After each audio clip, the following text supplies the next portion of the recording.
I didn't cry when she packed her things. Not when she slammed the door. Not even when I heard the engine roar and fade into the distance. I just stood there staring at the empty driveway, holding 2 resignation letters, one with her name, one with mine. She said she needed space, time, a cabin in the mountains, to finish her novel. She promised it was only for a few weeks. She kissed me on the forehead, like you'd kiss a child goodbye before sending them to school for the first time. "I'll come back a better version of me," she whispered. Then she left. And for a while, I believed her. Until I didn't. Until I opened the drawer beneath her desk and found a printed email thread months long between her and someone named D. D, who signed off with "always yours." D, who knew things about our marriage no one else should have known.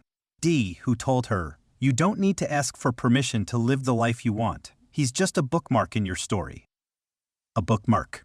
14 years together reduced to a placeholder in her plot. I sat on the edge of the bed, her side still warm from the morning, and I stared at the letters I'd drafted weeks ago, before I even knew the full truth. One for her boss. Effective immediately, my wife will not be returning. One for mine. It's time I start writing a new chapter 1 that doesn't include pretending anymore. I didn't send them that day. Not yet. Instead, I picked up the keys to her second car, the one she didn't take. And drove. Not to the office. Not this. Grusori sta luka budmunoba one shawovud. I drove toward the mountains. Toward the cabin. Toward the woman who said she needed space. I wasn't going to yell. I wasn't going to beg. I just needed to see for myself, was I still in her story? Or had she already written me out? Munum uz va. I'm 38 years old, and for most of my adult life, I believed I was the kind of man who knew how to love deeply and be loved back with equal force. I met Nana during our final year of university. She was the girl who always sat by the window, scribbling in her leather notebook while everyone else was panicking over deadlines. She smelled like rain and old books. She had a voice that could calm a riot, and when she laughed really laughed, she didn't care who was watching. I fell in love with her long before she even noticed me. But when she finally did, it felt like fate had nudged her toward me. We were young, passionate, stupidly optimistic. We got married 2 years after graduation. Small ceremony. Just a few friends, our parents, and a Spotify playlist we made the night before. She wanted to be a writer. I just wanted her to be happy. So I worked. Hard. Took on long hours. Learned to cook. Gave up weekends. Bought her a quarter writing desk and filled it with scented candles and sticky notes and pens she loved. Every day I'd come home and ask, "How many pages today, babe?" Some days she'd light up and say 10. Other days she'd just shake her head and say, "None, but I thought about the ending." And I'd small luck that was panaf. Because for me, it was. Use pursued. Life got busy, but I thought we were solid. We weren't perfect, no one is, but we had our inside jokes, our movie nights, our anniversary trips. I still left her little notes in the fridge. Shu stole wamushuts to bud. Or so I thought. Lately, something shifted. She became distant, restless. She said the city was choking her creativity, that she needed solitude, clean air, silence, that the mountains were calling and she had to go if she ever wanted to finish her novel.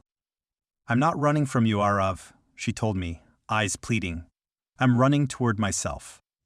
I believed her. Because one you lova someone for that long, you guva them this bunafut of this dut, even when the doubt keeps you up at night. Sa on nudud.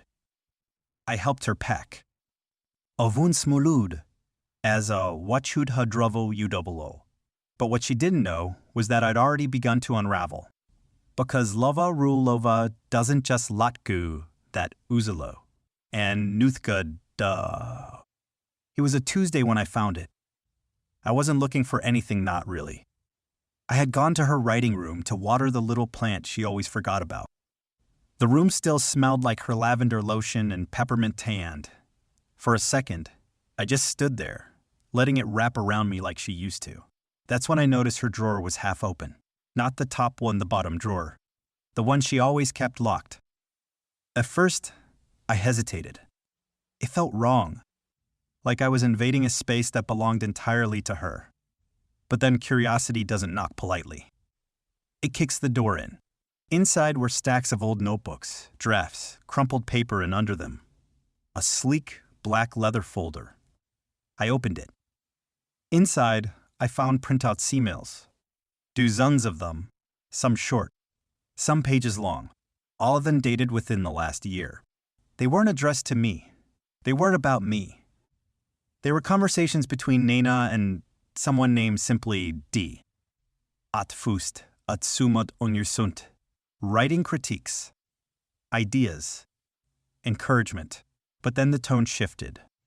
Flirty, personal, intimate.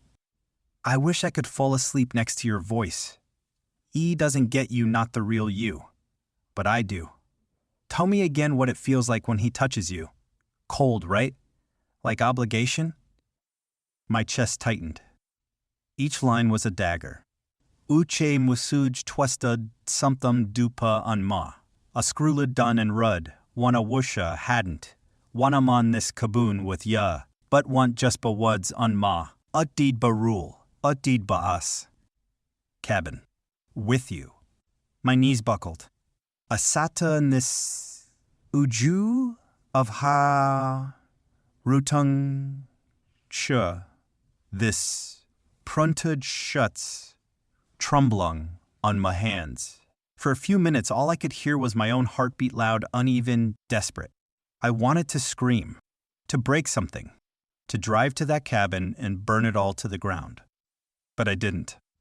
I just sat there, drowning in silence. I thought back to the day she left. The kiss on my forehead. The way her eyes lingered just a second too long. Was that guilt? Or just a goodbye?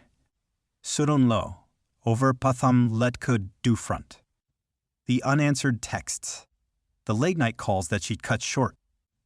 The way she avoided making eye contact the week before she left. But wasn't just about Rutong. It wasn't about finding herself. She had already found someone else. And here I was still watering her plants. Stol suvum ha set that this dunka tubbed. Still clinging to a version of us that maybe only I believed in. But the worst part wasn't the betrayal.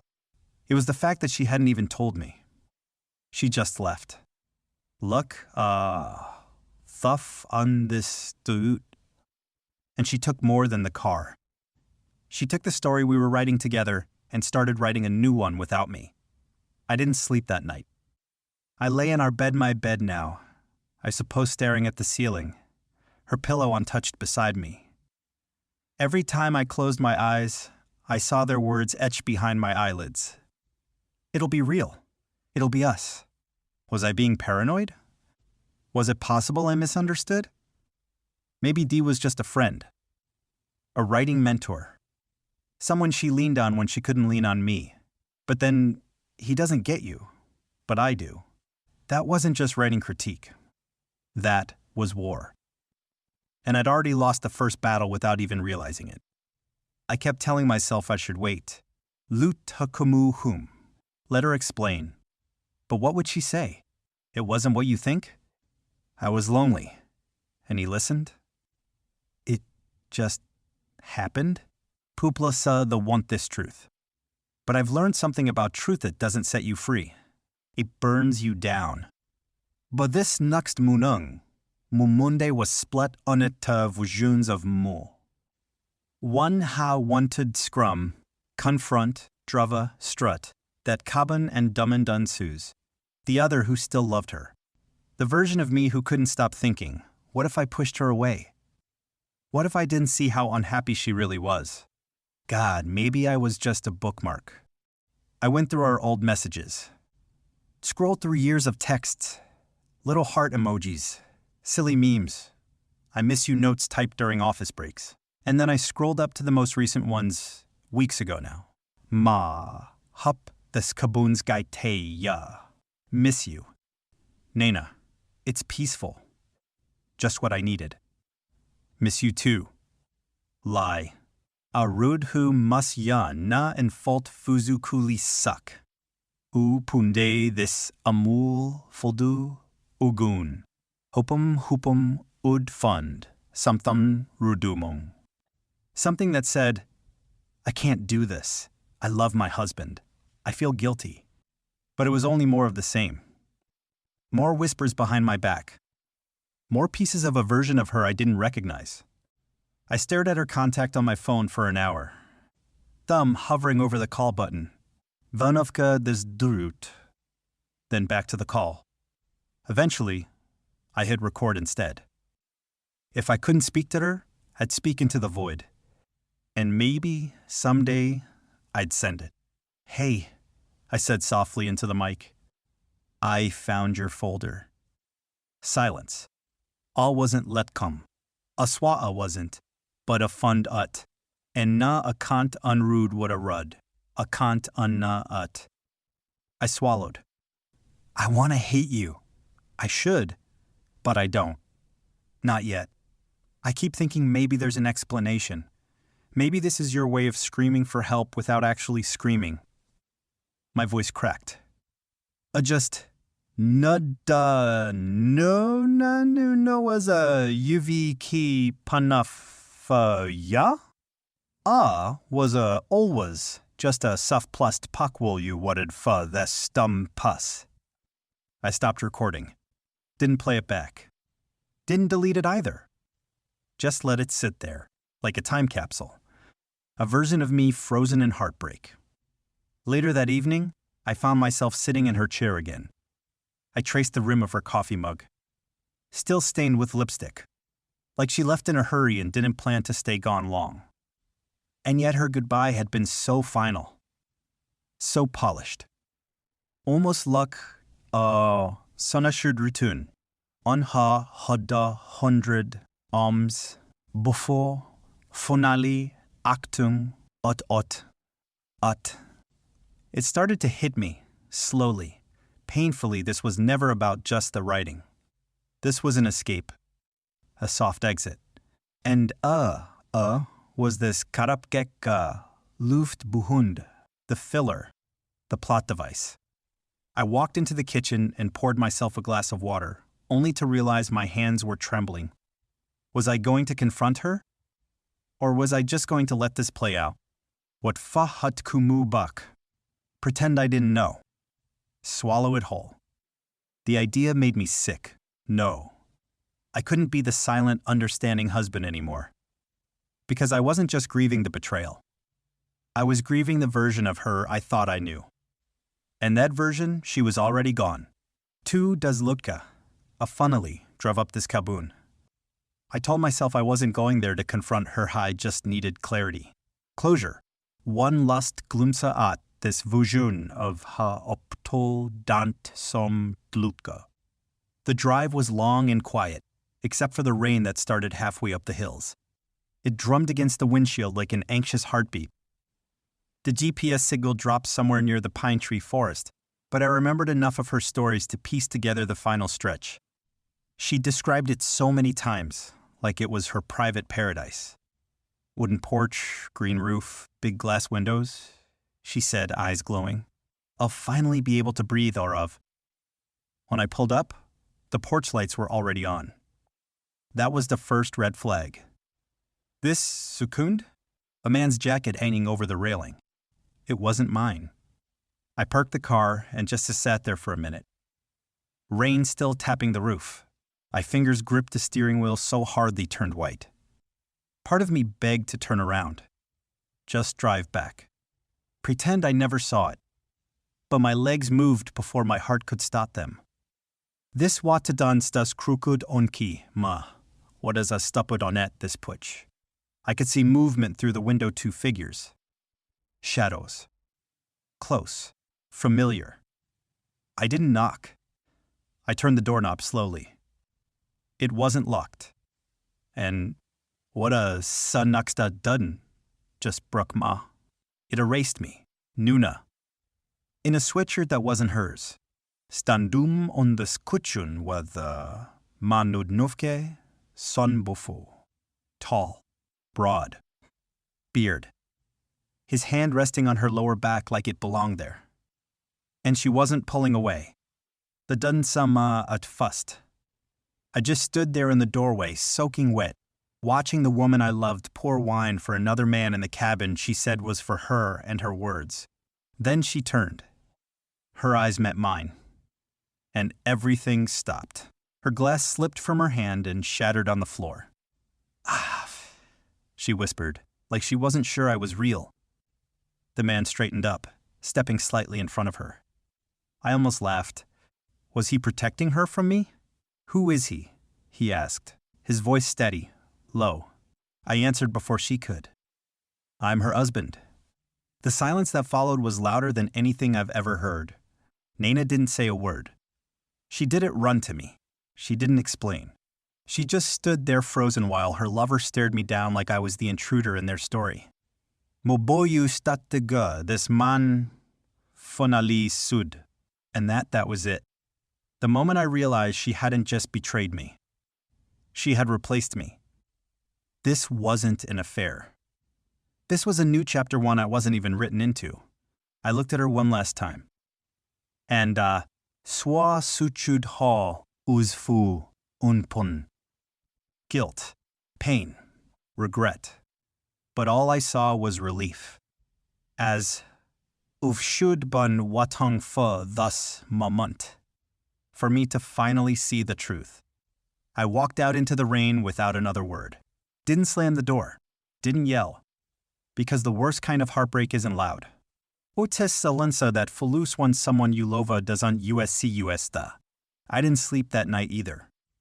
After leaving the cabin, I drove aimlessly through the dark hills until I found a cheap roadside lodge. One bud, one flukum lamp, and fu what wools that full tutto them iacuffun. But I didn't cry. I didn't scream. I just lay there empty, like someone had scooped the insides out of me and left the shell behind. The next morning, I knew I needed answers, not just the ones I had read or seen. I needed to hear it from her. So I called. Once. Twice. No answer. Then, Tuesday pummed. I'll be home by noon. We'll talk. Talk. As uf thus wa, psun ka stun gong. As if she could just untangle months of betrayal with one conversation over tea. But a what'd. And when she walked through the door, suitcase in hand, her eyes looked tired but not broken. Huh. Shu sued. Loose quat. I didn't answer. She dropped the suitcase by the stairs and stood there, staring at me like I was a stranger in her own house. I didn't claim for it to happen, she said finally. I laughed, cold and bitter. You planned a lot, Nana. You just didn't plan on getting caught. She looked away. Do you love him? I asked. Her lips parted, then closed. She hesitated. And in that hesitation I got my answer. Was any of this real? I asked. Our life? The years we built? The dreams we shared? I loved you, she said, almost defensively. Pastunsa, a snap. She flinched. Things changed, Arav, she said, voice cracking. You stopped seeing me. I was drowning in routines, in expectations, and he reminded me who I used to be. A STDD numb. I didn't just stop seeing you, Nana. I supported your dreams. I stood by you when no one else did. I loved you in your silence, in your chaos, in your worst. And I loved you back, she whispered. But it wasn't enough anymore. Those words, they shattered something permanent. I found your emails, I said. The ones you printed and hid. She looked down. Sa yav bun pruperpern. Thus fa will ha dud you prunthum luck tru lova lutas you ka hum ha. Hayuas walud up, but sha dun at. I didn't know how to leave without destroying you, she said. You did destroy me, I said, voice trembling. Just slowly, quietly, like a coward. She stepped forward, reaching for my hand. I pulled away. You didn't just cheat on me, I said. You wrote a whole new story and cast me as the fool. Tears slipped down her cheeks. I'm sorry, she whispered. But sorry couldn't fix this. Not when she had already rewritten the ending. Not when I was no longer the person she chose to fight for. I looked at her one last time, the woman I had loved, protected, trusted. And then, finally, I said the words that had been burning in my throat since the moment I stood in that cabin doorway. I wrote resignation letters, Nana, for both of us. She blinked. What? You resigned from us the moment you walked into that cabin. I'm just catching up. And with that, I walked upstairs. Not out of weakness, not out of heartbreak, but to start packing. Because this chapter, he was over, and I wasn't going to be the broken character anymore. With Tess spun through months. The house is quieter now. The echo of her laughter no longer lives in the hallway, and the coffee mugs sit untouched, two of them, still side by side in the cabinet like they don't know we're no longer... we. The first week after she left, I couldn't breathe without thinking of her. Everything reminded me. Her books. Her favorite sweater tossed over the couch. The playlist we used to cook to. A buxud ut ul up. Not in anger, not even out of pain, but because samums this only wat hull as tamok spasfa, something olstegra. Assumpta this box with samplu not no rutun udrus, just rutun pus. She never replied. I heard through a mutual friend that she moved in with him. D. The man who knew her thoughts better than I did, apparently. Mubba the happy. Moba the rudushe udus unfulushud sturries and full uncastade on was a novcake mon pj. But you know what? That doesn't haunt me anymore. Because somewhere in all the silence that followed, I realized something. She didn't leave because I wasn't enough. Shu luft because shu dudden na hug buftel on her on. On Mubal was nuvke suppose de SUV her from that. I quit my job. Yeah, I actually handed in both resignation letters. Mun and huz. Shu nuvke get the use huz. But of fujti, of shukte di stat yuvkek sokteda. I moved to a smaller apartment near the city. Started freelancing. Writing again. Not for a company, not for a paycheck. Just for me. Funny, isn't it? She went into the mountains to find her voice, and I found mine in the wreckage she left behind. Sometimes, on the lonelier nights, I think about messaging her. Just a sampla hup you wool. But a nuvke hut sund, because healing doesn't always need a witness. I did run into her once, though. About a month ago. At a bookstore. She was alone. Standing in the poetry aisle, thumbing through a collection we used to read together. She saw me. I saw her. For a moment, everything froze like time stepped aside and let us breathe in the past one last time. She smiled. Oh, small, soft, numb. I nodded.